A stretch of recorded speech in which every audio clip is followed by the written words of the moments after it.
Oi, gente, tudo bem? Eu sou Anderson Sabará, trabalho com constelação familiar, constelação sistêmica, né? E a primeira coisa que eu vim aqui conversar com vocês é sobre o que é, né? Como é que a gente poderia classificar a constelação familiar? Primeira coisa que a gente precisa saber é que constelação familiar é uma abordagem terapêutica.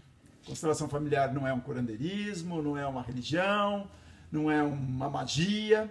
Constelação familiar é uma abordagem terapêutica. Constelação familiar olha para conteúdos emocionais que as pessoas trazem, querem trabalhar, querem olhar, querem ressignificar, e aí a constelação familiar é uma abordagem terapêutica. E essa abordagem terapêutica, como é que funciona isso, né? Será que serve para tudo? A gente pode aplicar para qualquer coisa?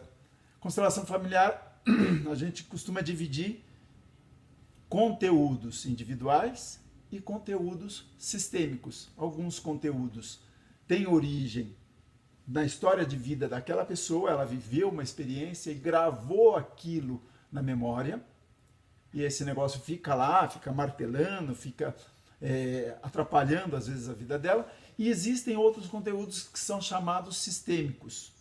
E o que seriam os chamados conteúdos sistêmicos, né? Do lado de cá. O conteúdo, vamos começar então pelo que não é conteúdo sistêmico e sim individual. Contar uma historinha que eu sempre uso lá na hora que eu vou começar os grupos de constelação. Eu faço uma espécie de preleção, uma explicação básica para o pessoal entender.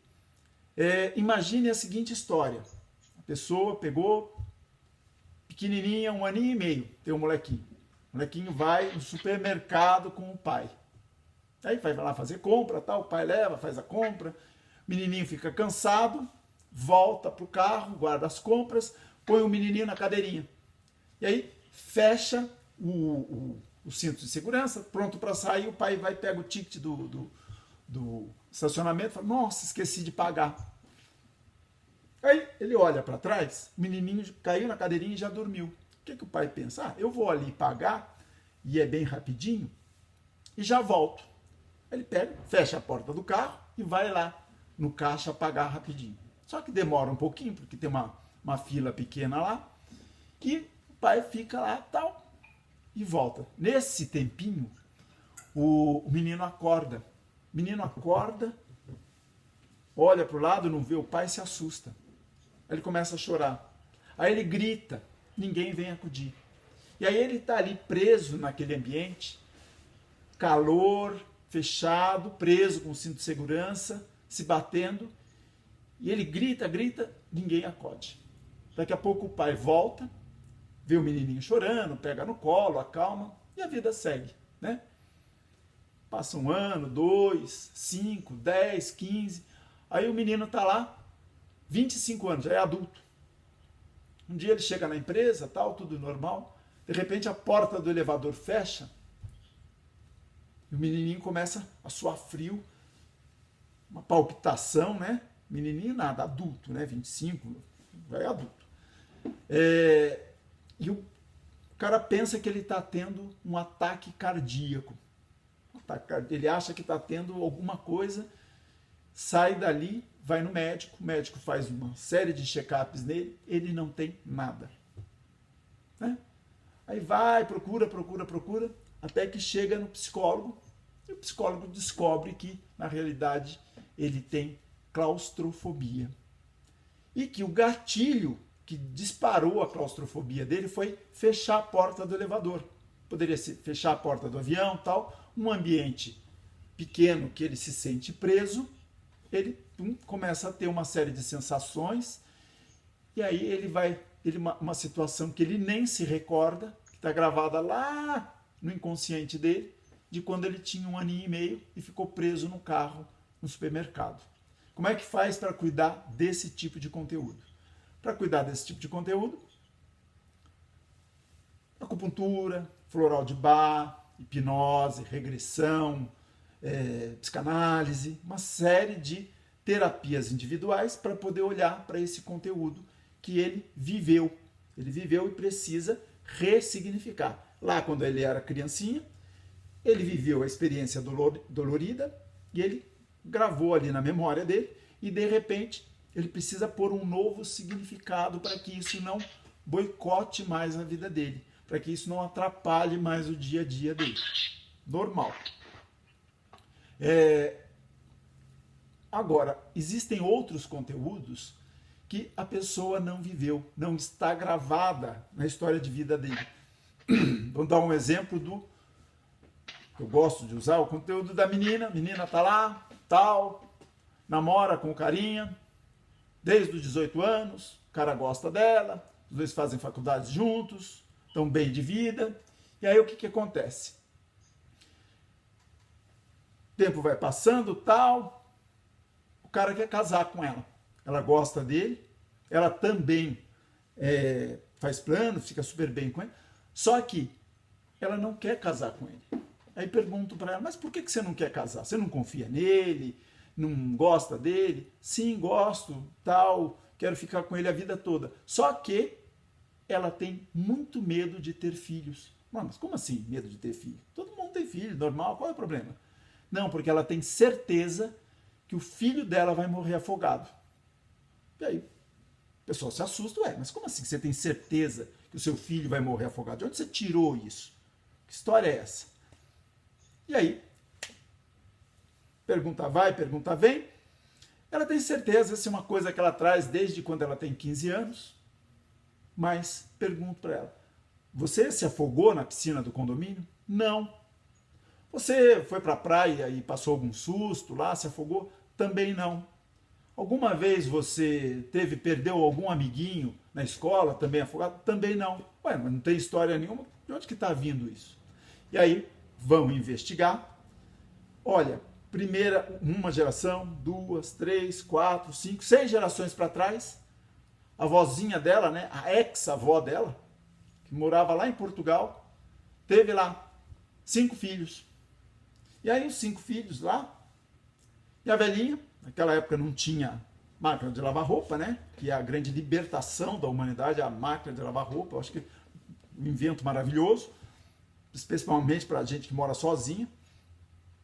A velhinha vai lá e tem que lavar os paninhos toda noite, todo dia de manhãzinha ela vai lá lavar os paninhos na beira do riacho. E aí o filhinho mais novo dela, bebê ainda, mamando no peito, ela leva com ela para a beira do riacho.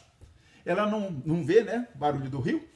O menininho rola e cai com o rostinho na água, né, na beira da água ali, e ele se afoga, ele está enroladinho, se afoga. E ela não escuta, não vê isso. E ela se culpa demais. Aquilo é uma dor imensa para ela saber que ela perdeu um filho afogado ali num momento assim de distração. E aí, isso é um trauma, mas ela tem mais. Ela tinha 5 filhos, né? Perdeu um, a vida segue com os outros 4 filhos que ela tem. Tem uma geração, eles migram para o Brasil, vêm para cá, abre padaria, abre açougue, abre comércio, e a vida vai seguindo. Essa menina hoje, que tem medo de casar, nunca soube da história dessa senhorinha lá de Portugal, esse antepassado distante. Como é que ela aqui na geração atual, pode estar revivendo uma dor que aconteceu há tanto tempo atrás, há tantas gerações para trás? Como é que isso acontece? E aí, isso é a coisa mais cotidiana que tem. Isso é a coisa que a gente vive toda hora, sem querer a gente vive.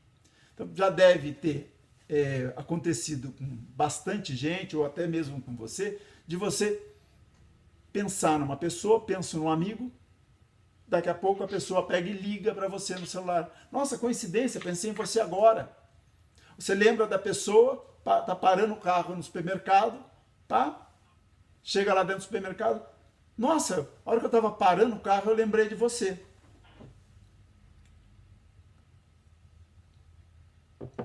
Como é que esse fenômeno acontece? Como é que esses recadinhos chegam para a gente? E aí a coisa mais simples que tem. As pessoas que convivem, amigos, colega de faculdade que está lá com ele todo dia, namorados, parentes, as pessoas se conectam umas às outras por uns fiozinhos. E esses fiozinhos, eles mandam esses torpedinhos. Então a gente recebe o recadinho e fala, opa, fulano de tal está aqui por perto, fulano de tal está querendo falar comigo. E a pessoa recebe essa informação, tá? E ela não sabe como é que isso acontece, né? Só tem um detalhe, e é essa que é a novidade. Esses fiozinhos que conectam as pessoas, além deles mandarem esse recado uns para os outros, eles fazem uma segunda coisa.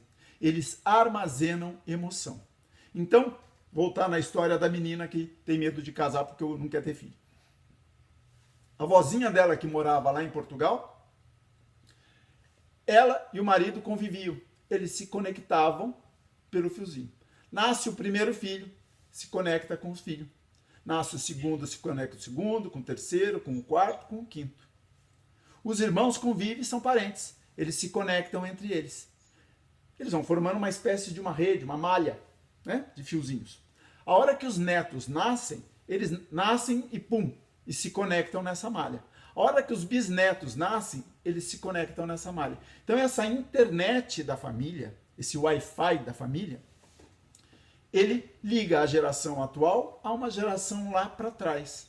E a hora que essa senhorinha viveu esse trauma, viveu essa dor, ela pegou esse trauma de alguma forma e ela, pum, fez um upload.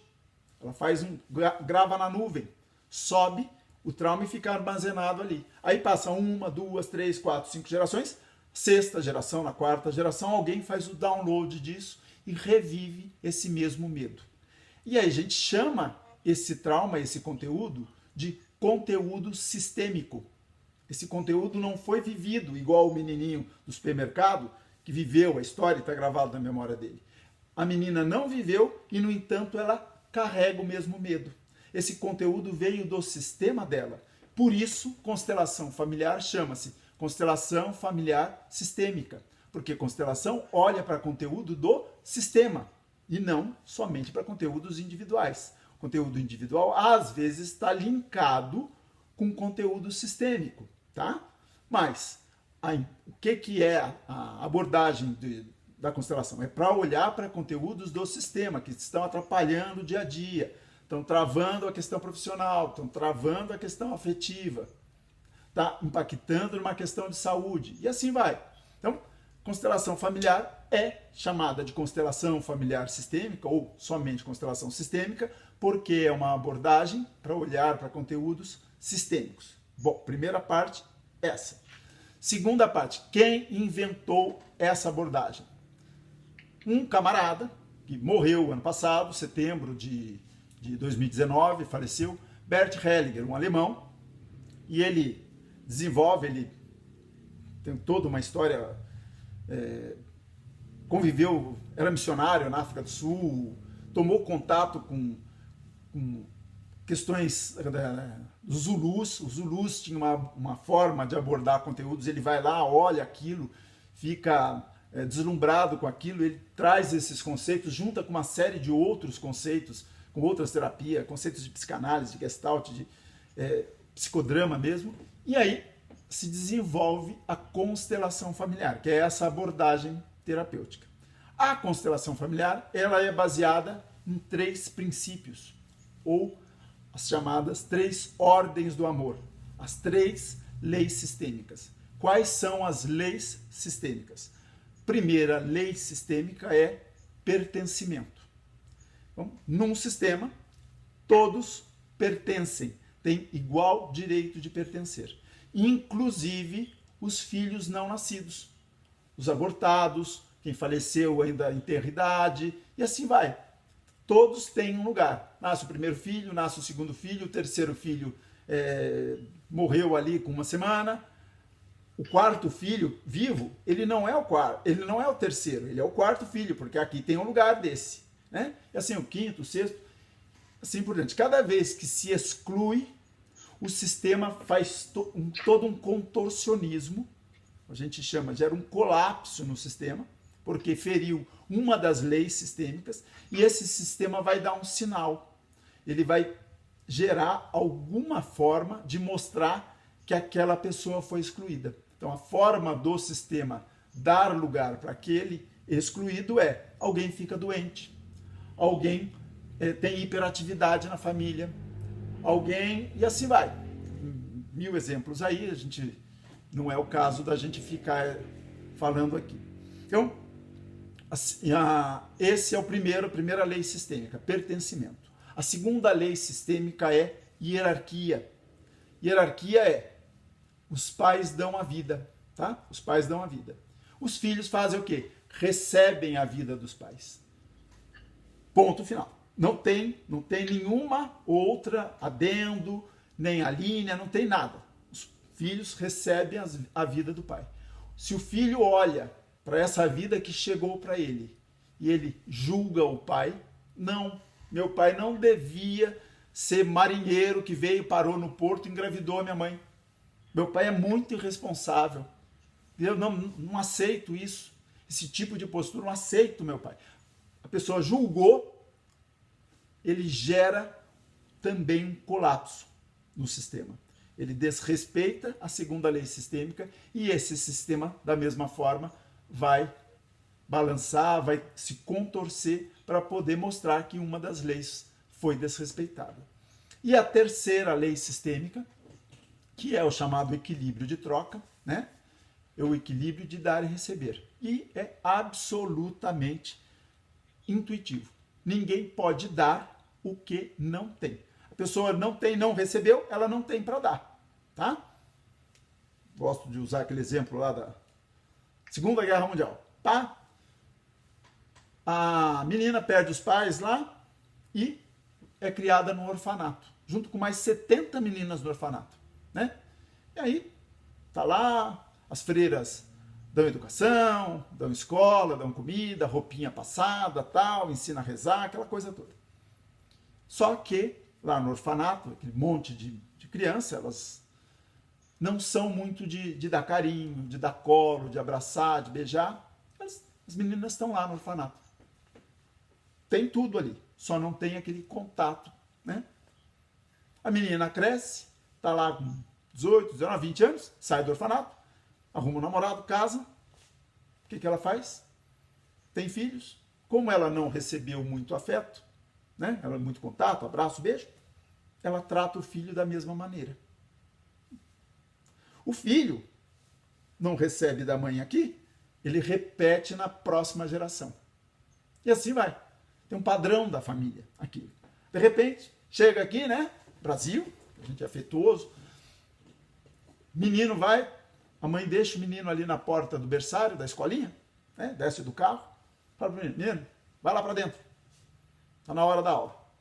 O menino está acostumado com aquilo. Um dia o menino vê as outras mães fazendo diferente da mãe dele. Aí o menino olha para aquela situação, fala, nossa, todas as mães conferem a lancheira 10 vezes para ver se o lanche está lá, vê se a blusa está direitinha, arruma para ver se está bonitinho, olha o sapato, a meia, tá aquele monte de coisa. Eu devia ter posto uma blusa mais quentinha, hoje está frio, nossa.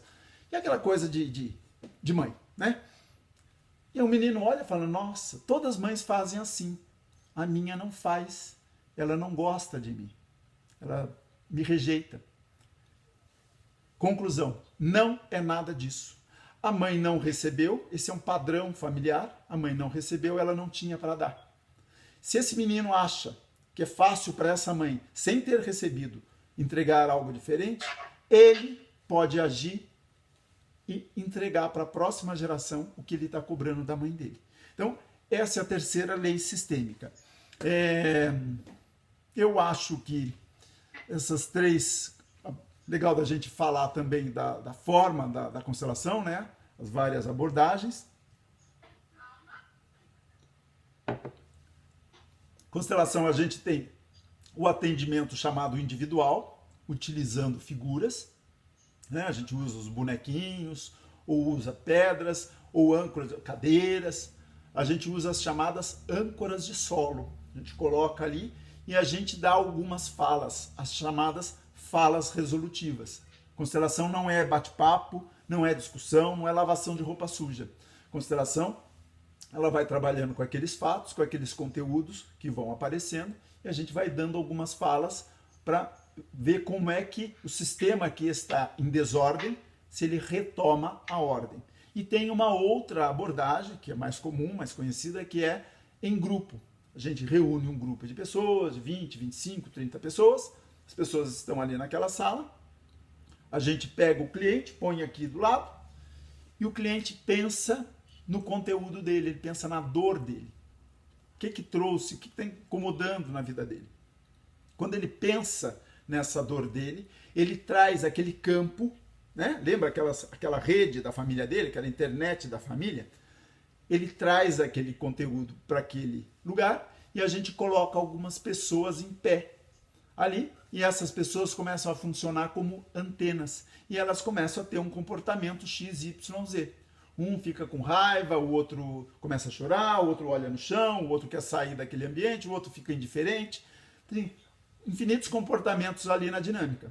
E aí a gente olha para aquilo, né? O facilitador olha aquela dinâmica que está ali acontecendo do cliente e a gente identifica os chamados emaranhados. Emaranhados, ou seja, conteúdos sistêmicos que podem estar caminhando dentro daquele campo ali.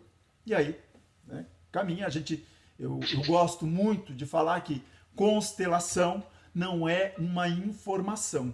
Neguinho vai lá para saber, não, eu vim aqui para eu poder entender. Não, constelação é um sentimento. Por que eu enfatizo tanto isso? Por conta de, se o que grava naquela rede, naquela malha, na internet da família, foi um trauma, foi um sentimento, o que produz o desenlace, né, dilui esse nó, também é um sentimento. Então, vou usar aqui uma metáfora, um sentimento antídoto. Se o que gravou foi uma dor, a gente produz aqui um sentimento antídoto, um sentimento de respeito, um sentimento de gratidão, um sentimento de integração, e esse sentimento vai lá e dilui esse nó. Então, uma metáfora que eu estou fazendo, metaforicamente, é isso que a gente trabalha dentro de uma constelação. Mais alguma coisa para eu falar? Ah, lembrei. O que vem a ser esse emaranhado de fios, né? O nome técnico disso é um nome estranho, mas é isso mesmo. É campo morfogenético. Quem estuda isso é um inglês chamado Rupert Sheldrake, e ele estuda esse fenômeno, ele começa a estudar entre os animais, né? Os animais também têm esse campo não é exclusividade dos humanos, esse campo é dos seres vivos, e aí até exemplos, experiências de colocar o webcam dentro da casa, né? Filmando o pet lá, o cachorrinho. E aí a hora que o dono vai chegar, a hora que o dono sai da empresa lá, tal, pega o carro, o cachorrinho já vai para a porta para poder esperar o dono. E aí todo mundo vai falar, mas ele está acostumado, ele está adestrado, ele sabe que às 19 horas o dono vai chegar, ele está ali condicionado, ele já vai para aquele horário. Um dia, né, o expediente da empresa encerra mais cedo, e o cara sai lá na hora do almoço. A hora que o cara pega a chave do carro, o cachorrinho vai lá para a porta para esperar o dono. Como é que esse cachorrinho sabia que aquele dia encerrou mais cedo o expediente? Muito simples. O dono e seu cachorrinho estão conectados por esse fiozinho. E o recadinho chegou e o cachorro foi lá para a porta. Então, o nome disso é campo morfogenético. As sardinhas que fazem aquele bailado, né? A gente olha aquele movimento lindo das sardinhas, as aves que vão fugindo da estação fria e tal.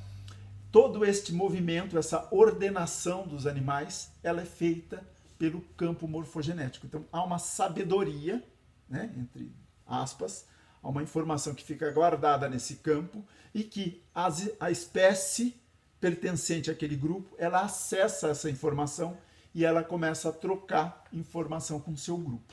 Então, é isso. Deixa eu ver se eu acho que mais questões a gente iria invadir questões da prática mesmo, e eu acho que fica para uma outra ocasião. Então, vamos abrir aqui para os comentários, né? Deixa eu só fechar.